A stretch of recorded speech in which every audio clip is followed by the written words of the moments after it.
My dear drama lovers, welcome back to எம் drama club. இந்த week நம்ம பார்க்க போற கதை எப்படிப்பட்ட ஒரு கதைனா, ஒரு பொண்ணு சோஷியல் மீடியால சரி ஸ்கூல்லயும் சரி செம பாப்புலரா இருக்கா. பட் ஆனா எதிர்பாராத விதமா அவ திடீர்னு சூசைட் பண்ணிக்கிட்டா. அவ இப்படி சூசைட் பண்ணிக்கிறதுக்கு என்ன காரணம் அப்படின்னு சொல்லி அவனோட அண்ணன் இன்வெஸ்டிகேட் பண்ண ஆரம்பிப்பான். சோ அப்படி தேடி போறப்பதான் அவங்க அண்ணனுக்கு ஒரே ஒரு விஷயம் மட்டும் ஸ்ட்ராங்கா தெரியும். தன்னோட தங்கச்சியோட சாவுக்கு மெயின் காரணமே சோஷியல் மீடியால வர கமெண்ட்ஸ் தான் அப்படிங்கறத புரிஞ்சுக்கிட்டாங்க. அவனோட இன்வெஸ்டிகேஷனை ஃபர்தரா வச்சு யாரு தன்னோட தங்கச்சியோட சாவுக்கு காரணம் அப்படிங்கறத கண்டுபிடிச்சானா இல்லையா அப்படிங்கறதாங்க இந்த கதையே. சோ இதே மாதிரி நிறைய டிராமா கதை கேட்கணும்னா மறக்காம சேனலை சப்ஸ்கிரைப் பண்ணிருங்க. சோ வாங்க கைஸ், நம்ம இன்னைக்கு கதைக்குள்ள போகலாம். இப்போ ஸ்டார்டிங் எடுத்தனையும் பிம்னு ஒரு பொண்ணு லைவா யூடியூப்ல ஒரு வீடியோ போட்டுக்கிட்டு இருப்பா. இவ தான் நம்ம கதையோட மெயின் கேரக்டர். அவ அப்படியே லைவ்ல அவ என்னென்ன ப்ராடக்ட்ஸ் யூஸ் பண்றா, அவ பெஸ்ட் ஃப்ரெண்ட் யாரு, அவ படிச்சு முடிச்சக்கடுத்து என்ன பண்ண போறா அப்படிங்கறது எல்லாத்தையுமே லைவ் சாட்ல உட்காந்து அழகா சொல்லிக்கிட்டு இருப்பா. இப்ப அப்படியே இங்க சீன் கட் பண்ணி கொஞ்ச நாள் கழிச்சு தான் காட்டுவாங்க. அந்த பிம்ங்கிற பொண்ணு இறந்து போயிருப்பா. அது சூசைட் பண்ணிருப்பா. இப்ப அப்படியே அந்த பிம்முக்கு இறுதி சடங்கு தான் நடக்குமா. அவளோட அண்ணா, அவங்க அம்மா, அப்புறம் அவ ஸ்கூல்ல இருந்து சில ஃப்ரெண்ட்ஸ், ஸ்டாஃப்ஸ்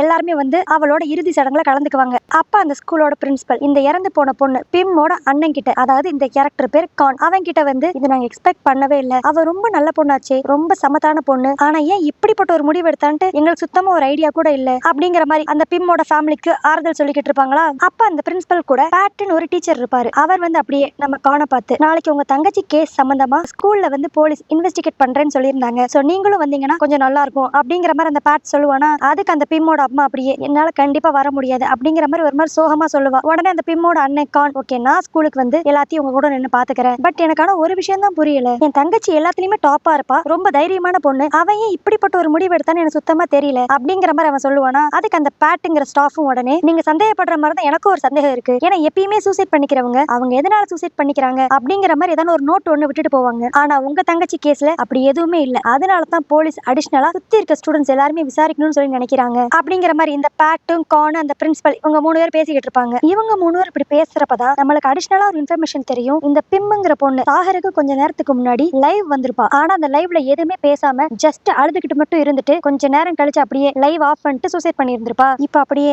அந்த பிம்முக்கு இறுதி சடங்குலாம் முடிஞ்ச கடுத்து நைட்டு பிம்மோட அண்ணா கானை தான் காட்டுவாங்க. அவன் வந்து திரும்பி அந்த பிம்ங்கிற பொண்ணோட லைவ் எல்லாம் ஓபன் பண்ணி பாப்பானா. அதுல நம்ம முன்னாடியே சொன்ன மாதிரி அவ எதுவுமே பேசியிருக்க மாட்டா, ஜஸ்ட் அழுதுகிட்டு மட்டும் தான் இருந்திருப்பா. சோ இந்த லைவ்ல இருந்து எந்த க்ளூவும் கிடைக்காதுன்னு சொல்லிட்டு அப்படியே அந்த கான் அதை க்ளோஸ் பண்ணி வச்சிருவோம். அதுக்கடுத்து இப்ப அப்படியே அடுத்த நாள் தான் காட்டுவாங்க. இப்ப அப்படியே ஸ்கூல்ல போலீஸ் வந்து எல்லா ஸ்டூடெண்ட்ஸையும் விசாரிச்சுக்கிட்டு இருப்பாங்களா. அப்ப எல்லா ஸ்டூடெண்ட்ஸும் பிலிமை பத்தி ரொம்ப நல்ல விதமா தான் சொல்லுவாங்க. அவளுக்கு என்ன, அவ ரொம்ப நல்லா படிப்பா, எல்லாருக்கும் ஹெல்ப் பண்ணணும்னு நினைப்பா, அது மட்டும் இல்லாம அவ தான் கிளாஸ் பிரசிடென்ட் பிளஸ் ஸ்கூலோட பிரசிடென்ட்டுமே அவ தான், நாங்க யாருமே அவகிட்ட எந்த ஒரு மைனஸ் இருக்கிற மாதிரி ரீசென்ட் டைம்ஸ்ல நோட் பண்ணதே கிடையாது அப்படிங்கிற மாதிரி எல்லாரும் ஒரே மாதிரி தான் சொல்லுவாங்க. இது எல்லாத்தையும் அதே இடத்துல உட்காந்து அந்த பேட்டு, அந்த பிரின்சிபல், அப்புறம் அந்த பிம்மோட அண்ணா கான் இவங்க 3 பேரும் பாத்துக்கிட்டே இருப்பாங்க. அப்பதான் அங்க வந்த முக்காவாசி ஸ்டூடெண்ட்ஸ் என்ன சொல்லுவாங்கன்னா, நீங்க எங்க கிட்ட விசாரிக்கிறதுக்கு பதிலா டூன் அண்ட் நான் கிட்ட போய் விசாரிக்கலாம், ஏன்னா அவங்க 2 பேரும் தான் பிம்மோட க்ளோஸ் ஃப்ரெண்ட், கிட்டத்தட்ட 12 வருஷமா ஒண்ணா இருக்காங்கன்னா பாத்துக்கோங்களேன் அப்படிங்கிற மாதிரி இந்த 2 பேரையும் மென்ஷன் பண்ணுவாங்க. இப்ப அப்படியே ஒவ்வொரு ஸ்டூடெண்டா என்கொயரி பண்ணிக்கிட்டு இருக்கப்ப போக் அப்படின்னு சொல்லி ஒரு பையனை என்கொயரி பண்ணுவாங்க. அவங்க கிட்ட அப்படியே உனக்கு பிம்மு கூட ஒரு பிரச்சனை இருந்துச்சு தானே, அது சரியாயிருச்சா அப்படிங்கிற மாதிரி கேட்பாங்க. அதுக்கு அந்த போக்குங்கிற பையனும் அது 2 வருஷத்துக்கு முன்னாடி நடந்த பிரச்சனை, அதை நாங்க சார்ட் அவுட் பண்ணிட்டோம் அப்படிங்கிற மாதிரி சொல்லுவான். அதுக்கடுத்து இப்ப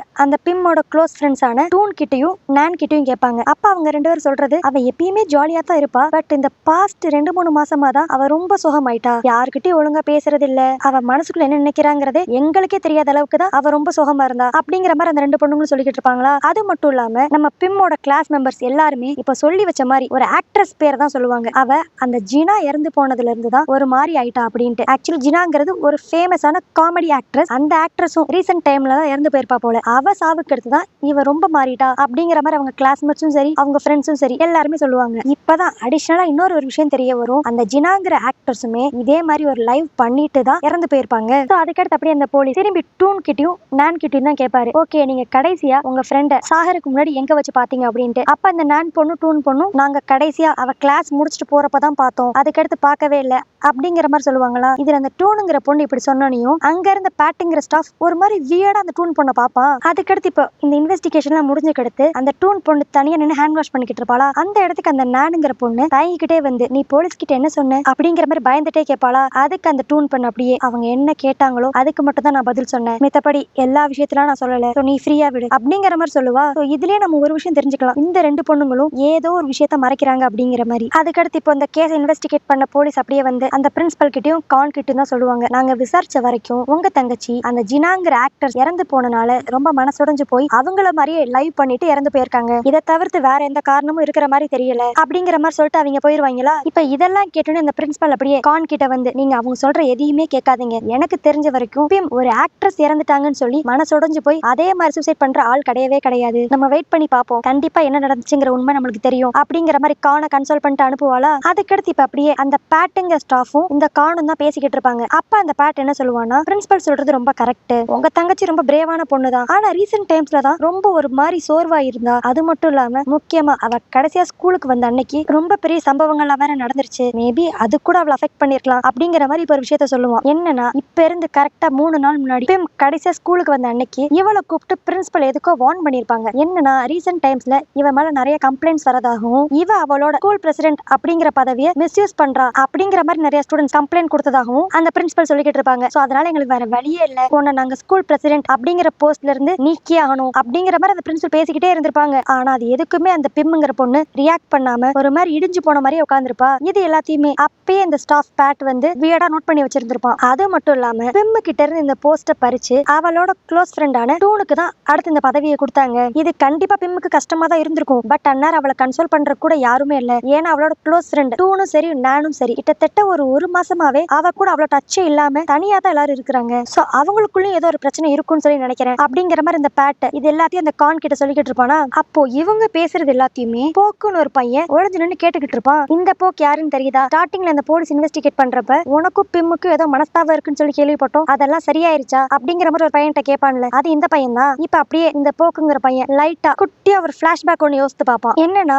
இந்த பிம் ஸ்கூல் பிரசிடென்ட் அப்படிங்கிற போஸ்ட்ல இருந்து தூக்குனோடனையும் இவங்க எல்லார் போனுக்கும் ஒரு நோட்டிபிகேஷன் மாதிரி வந்திருக்கும். இதை பார்த்தனையும் நம்ம பிம் கிளாஸ்மேட்ஸ் எல்லாருமே ரொம்ப சந்தோஷமாகி அவங்க கிளாஸ் குரூப்ல அப்படியே சாட் பண்ண ஆரம்பிச்சிருவாங்க. இந்த பிம்முக்கு இதெல்லாம் தேவைதான், ரொம்ப ஓவரா ஆடினால கிட்டத்தட்ட 6-7 வருஷமா அவ தான் school topper plus school president வேற, இதனாலே ரொம்ப ஓவரா ஆடிக்கிட்டு இருந்தா, அவளுக்கு எக்கச்சக்க பிரிவிலேஜ் கொடுத்தாங்க அப்படிங்கிற மாதிரிலாம் நிறைய கேவலமா அந்த பிம்மை பத்தி பேசிக்கிட்டே இருப்பாங்களா எல்லாரும். இதை வந்து ஆக்சுவலி எல்லாரும் கிளாஸ் குரூப்ல தான் சாட் பண்ணிக்கிட்டு இருப்பாங்க. இது தெரிஞ்சனையும் அந்த போக்கும் நம்ம ஹீரோனோட ஃப்ரெண்டு நானும் ரொம்ப ஒரு மாதிரி கஷ்டமா ஃபீல் ஆவாங்க. ஆனா அப்பயும் சில கிளாஸ் பொண்ணுங்க விடாம அவளை வெறும் ஸ்கூல் பிரசிடென்ட் அப்படிங்கிற போஸ்ட்ல இருந்து மட்டும் தூக்கி இருக்க கூடாது, கிளாஸ் பிரசிடென்ட் அப்படிங்கறதுல இருந்து தூக்கிடணும், அப்பதான் அவ ஆடின ஆட்டம் எல்லாத்துக்குமே ஒரு முடிவு கிடைச்ச மாதிரி இருக்கும் அப்படிங்கிற மாதிரி ரொம்ப ஓவரா பேசிக்கிட்டே போவாங்க. ஆக்சுவலி இது கிளாஸோட குரூப் சாட்டுங்கிறனால அதுல அந்த பிம் பொண்ணு இருந்திருப்பா, அவளும் இந்த மெசேஜ் எல்லாத்தையுமே பார்த்திருப்பா. ஆனா அதை பத்தி யாருமே பெருசா அக்கறைப்பட்டுக்கவே மாட்டாங்க. அதுக்கடுத்து இப்ப அப்படியே கொஞ்ச நேரம் கழிச்சு பிரின்சிபலும் பேட்டும் இந்த கிளாஸுக்கு வந்து இந்த ஸ்டூடெண்ட்ஸ் எல்லார்கிட்டயும் சொல்லுவாங்க, பிம் இனிமேல் ஸ்கூல் பிரசிடென்ட் கிடையாது, பட் ஆனா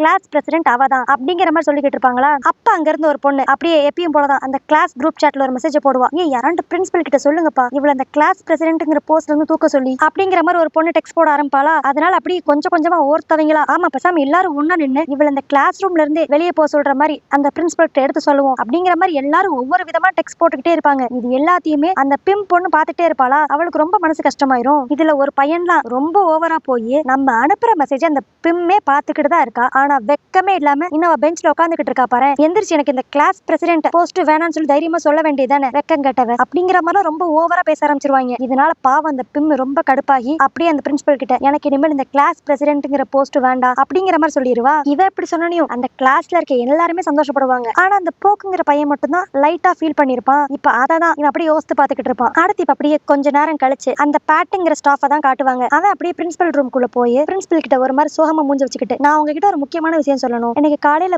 போலீஸ் வந்து எல்லாரும் இன்வெஸ்டிகேட் பண்ணிக்கிட்டு இருந்தாங்கல்ல, அப்ப அதுல ஒரே ஒரு ஸ்டூடெண்ட் மட்டும் பொய்யான ஸ்டேட்மெண்ட் கொடுத்தாங்க அப்படிங்கிற மாதிரி சொல்லுவான். அந்த பிரின்சிபல் அப்படி உடனே ஷாக் ஆகி யார பத்தி நீ சொல்ற அப்படிங்கிற மாதிரி கேட்பா. ஆக்சுவலி இந்த பேட் யார பத்தி பேசிக்கிட்டு இருக்கானா, நம்ம பிம்மோட க்ளோஸ் ஃப்ரெண்டான டூனை பத்தி தான். அதாவது இப்ப கரண்டா ஸ்கூல் பிரசிடென்டா இருக்கிற நம்ம பிம்மோட ஃப்ரெண்ட பத்தி தான் பேசிக்கிட்டு இருக்கான். என்னன்னா அந்த போலீஸ் கூட கேட்டிருப்பாரு, நீங்க கடைசியா பிம் எப்ப பாத்தீங்க அப்படின்ட்டு. அதுக்கு அந்த டூன்கிற பொண்ணு, நான் ஸ்கூல் முடியறதுக்கு முன்னாடி கடைசி கிளாஸ் அப்பதான் அவளை பார்த்தேன் அப்படிங்கிற மாதிரி சொல்லியிருப்பா. ஆனா அது பொய்ய போல. என்னன்னா ஸ்கூல் முடிஞ்சு எல்லாரும் கிளம்புனக்கு அடுத்து இந்த பிம்மும் டூனும் தனியா ஸ்கூலோட ரூஃப் டாப்ல மேல நின்னு பேசிக்கிட்டு இருந்திருப்பாங்க. அதுவும் ஏதோ ஒரு சோசியல் மீடியா அக்கௌண்ட பத்தி தான் பேசிக்கிட்டு இருந்திருப்பாங்க. அத வந்து அன்னைக்கு அந்த பேட்டை நோட் பண்ணி இருந்திருப்பான். சோ அதனால தான் போலீஸ் இன்வெஸ்டிகேட் பண்றப்ப இவன் டூனையே ஒரு மாதிரி வியடா பாத்துக்கிட்டு இருந்திருப்பான். அது மட்டும் இல்லாம இப்ப அந்த பேட் இன்னொரு விஷயத்தை சேர்த்து சொல்லுவான். உங்களுக்கு ஞாபகம் இருக்கா, கொஞ்ச நாள் முன்னாடி அடிக்கடி நம்ம பிம் ஒரு 9th ஸ்டாண்டர்ட் பொண்ணு கூட எப்ப பார்த்தாலும் சண்டை போட்டுக்கிட்டே இருப்பா, நம்ம அவளையும் கொஞ்சம் விசாரிக்கணும், ஏன்னா அந்த பொண்ணுக்கும் நம்ம பிம்மோட சூசைடுக்கும் ஏதாவது ஒரு சம்பந்தம் இருந்தாலும் இருக்கலாம் அப்படிங்கிற மாதிரி அந்த பேட் சொல்லுவானா. உடனே அந்த பிரின்சிபல் ரொம்ப யோசிச்சுட்டு சரி ஓகே நான் அதுக்கு அரேஞ்ச் பண்றேன் அப்படிங்கிற மாதிரி ஒத்துக்குவா. அடுத்து அப்படியே இப்ப இங்க சீன் கட் பண்ணி நம்ம பிம்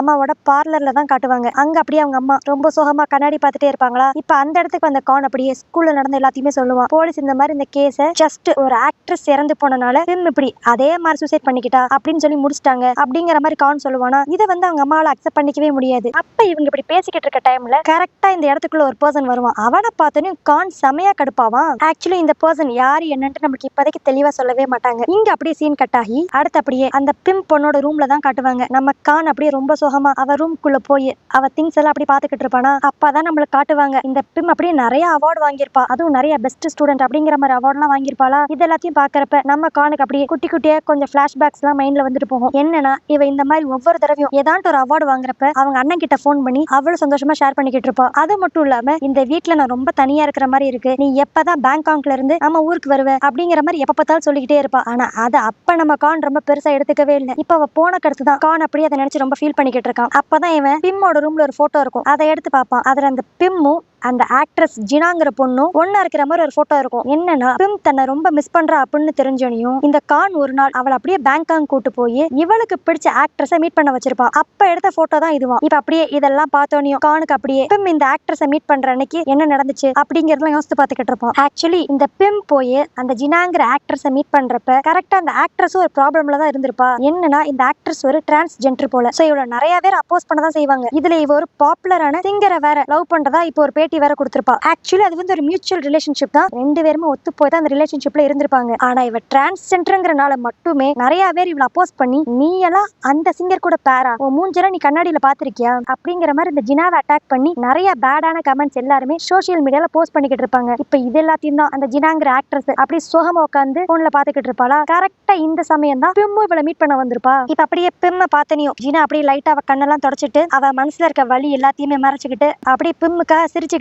போட்டோ எடுக்கிறது, கொஞ்ச நேரம் சாட் பண்றது, இந்த மாதிரி லைட்டா நார்மலா பண்ணிக்கிட்டு இருப்பா. பட் ஆனாலும் அந்த ஜினாங்கிற ஆக்ட்ரஸ்க்குள்ள கொஞ்சம் பெயின் அந்நேரம் இருந்துகிட்டே தான் இருந்திருக்கும். இது எல்லாத்தையுமே அவ வெளியே சொல்லாமையே அந்த பிம்முங்கிற பொண்ணு புரிஞ்சுக்குவாளா. உடனே இப்ப அந்த பிம் அப்படியே அந்த ஜினா கையை பிடிச்சு இங்க பாருங்க, நீங்க முந்தியும் சரி இப்பயும் சரி எப்பயுமே என்னோட ஃபேவரேட் தான், நீங்க தான் என்னோட ஹோப் மாதிரியே. உங்களுக்கு ஏதாவது ஒரு பிரச்சனை இருந்துச்சுன்னா என்ன மாதிரி உங்களுக்கு சில ட்ரூவான ஃபேன்ஸ் இருக்காங்க அப்படிங்கறத மட்டும் நீங்க மைண்ட்ல வச்சுக்கோங்க அப்படின்ட்டு லைட்டா அட்வைஸ் பண்ணிக்கிட்டு இருப்பாளா. இதனால அந்த ஜினாவோட மைண்ட் லைட்டா ரிலாக்ஸ் ஆன மாதிரி இருக்கும். அதுக்கடுத்து அப்படியே கொஞ்ச நேரத்திலேயே அந்த ஜினாவை இன்டர்வியூ பண்றதுக்கு 2-3 மீடியா பீப்புள்ஸ் எல்லாம் வந்திருப்பாங்களா. இதை வந்து அப்படியே பக்கத்துல உட்காந்து நம்ம பிம் பாத்துக்கிட்டு இருப்பா. ஃபர்ஸ்ட் சில கொஸ்டின்ஸ் எல்லாமே இந்த ஜினாங்கிற பொண்ணு எப்படி இந்த ஃபீல்டுக்குள்ள வந்தா, இந்த ஃபீல்டுல எப்படி சர்வைவ் ஆனா அப்படிங்கிற மாதிரி நார்மல் கொஸ்டின்ஸா தான் இருக்கும். அதுக்கடுத்து திடீர்னு அந்த இன்டர்வியூ பண்ற பொண்ணு இவளோட பர்சனல் லைஃப் பத்தி எல்லாம் கொஸ்டின்ஸ் கேட்க ஆரம்பிப்பா. அதாவது இப்ப ரீசெண்டா நீங்க ஒரு டாப் சிங்கரோட கமிட் ஆனீங்க, பட் அது சில வியூவர்ஸ்க்கு பிடிக்கவே இல்ல, ரொம்ப பேட் கமெண்ட்ஸ் உங்களை பத்தி கொடுத்துக்கிட்டே இருக்காங்க, அதை பத்தி நீங்க என்ன நினைக்கிறீங்க அப்படிங்கிற மாதிரி அந்த ஜினா பொண்ணுகிட்ட அவ கேட்பாளா. இந்த கொஸ்டினை கேட்டனையும் அந்த ஜினா மூஞ்சே லைட்டா மாறிடும். அப்படி அவ லைட்டா ஷிவர் ஆகிற மாதிரி தான் இருப்பா. பட் இருந்தாலும் முன்னாடி கேமரா இருக்குங்கிறனால லைட்டா அப்படி சிரிச்சுக்கிட்டே நானும் அந்த சிங்கரும் இப்ப ரீசெண்டா தான் கமிட் ஆனோம், அதை நாங்க பப்ளிக்கா வந்து சொல்றதுக்கு ரொம்ப தயங்கிக்கிட்டே தான் சொன்னோம், ஏன்னா எங்களுக்கு தெரியும் இந்த மாதிரி ஏதாவது நடக்கும் அப்படின்ட்டு. பட் நாங்க நினைச்சதை விடவே ரொம்ப பெருசாவே நடந்துருச்சு, அதனாலவோ என்னவோ எங்க ரிலேஷன்ஷிப் ரொம்ப நாளைக்கு தாக்கு பிடிக்கல, இப்ப நானும் அந்த சிங்கரும் பிரேக்கப் பண்ணிக்கிட்டோம், நாங்க எந்த ஒரு ரிலேஷன்ஷிப்லயும் இல்ல அப்படிங்கிற மாதிரி சொல்லுவாளா. இதெல்லாம் கேட்டனையும் நம்ம பிம் அப்படி ரொம்ப ஷாக் ஆயிருவா. ஏன்னா அந்த செட்டிலேயே அந்த ஜினா எவ்வளவு கஷ்டத்தை அனுபவிக்கிறா அப்படிங்கறத ஹோல் ஹார்ட்டடா புரிஞ்சுக்கிட்டது இந்த பிம் பொண்ணு மட்டும் தான். இப்ப அப்படியே அந்த ஜினா பொண்ணு லைட்டா கண்ணுல கண்ணீரோட எனக்கு புரியுது, நாங்கெல்லாம் ஆர்டிஸ்ட், நாங்க என்ன பண்ணாலும் பப்ளிக் ஆகிற மாதிரி தான் இருக்கும், பண்றது சிலது உங்களுக்கு பிடிக்கலாம் பிடிக்காம இருக்கலாம், அதெல்லாம் நான் தப்பு சொல்லவே மாட்டேன். ஆனா இந்த சோசியல் மீடியாங்கிற பிளாட்ஃபார்ம்ல நீங்க எல்லாரும் எங்களோட பர்சனல் லைஃப் பத்தியும் எங்களை லைட்டா பர்சனல் அட்டாக் பண்ற மாதிரியும் சில கமெண்ட்ஸ் எல்லாம் கொடுக்குறீங்களே, அது ஒரு பர்சனோட மைண்டை எந்த அளவுக்கு அஃபெக்ட் ஆகுங்கிறது உங்களுக்கு புரியவே புரியாது. சோ நான் ஒரு ரெக்வஸ்டா கேட்டுக்கிறேன், என்ன உங்களுக்கு பிடிச்சிருந்துச்சுன்னா நான் போடுற வீடியோஸ் எல்லாத்தையும் சந்தோஷமா பாருங்க, சப்போஸ் என்ன பிடிக்கலன்னா ஸ்வைப் பண்ணிட்டு போய்கிட்டே இருங்க, ரொம்ப மீனான வேர்ட்ஸ் எல்லாம் போட்டு யாரு மனசையும் கஷ்டப்படுத்தாதீங்க அப்படிங்கிற மாதிரி ரொம்ப ஃபீல் பண்ணி அந்த ஜினா பொண்ணு சொல்லுவாளா. இது அப்படியே ரொம்ப எமோஷனலா போகுதுன்னு சொல்லி அந்த இன்டர்வியூவை அப்படியே பாதியிலே ஸ்டாப் பண்ணி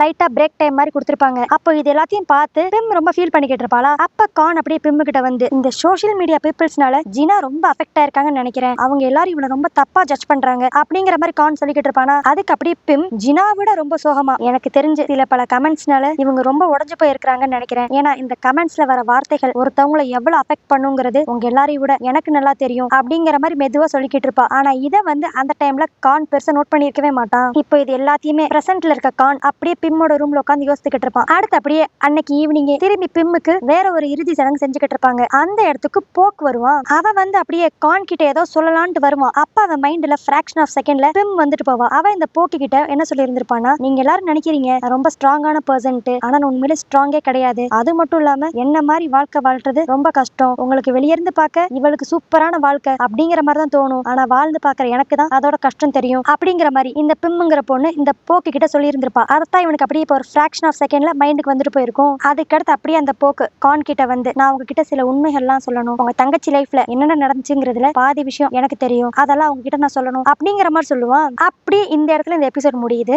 உண்மையில இந்த பிம் பொண்ணுக்கு என்னதான் பிரச்சனை, எதனால தான் சூசைட் பண்ணிக்கிட்டா, இவ்வளவு ஸ்ட்ராங்கான பொண்ணு சூசைட் பண்ற அளவுக்கு இந்த சோஷியல் மீடியா அவளுக்கு அப்படி என்னதான் பண்ணுச்சு அப்படிங்கிற எல்லாத்தையுமே நம்ம நாளைக்கு வீடியோல பார்த்து தெரிஞ்சுக்கலாம். நாளைக்கு நான் போட போற வீடியோ உங்களுக்கு நோட்டிஃபை ஆகணும்னா மறக்காம சேனல் சப்ஸ்கிரைப் பண்ணிருங்க. ஓகே கைஸ், நாளைக்கு வீடியோல உங்களை பார்க்குறேன். அது வரைக்கும் பாய்.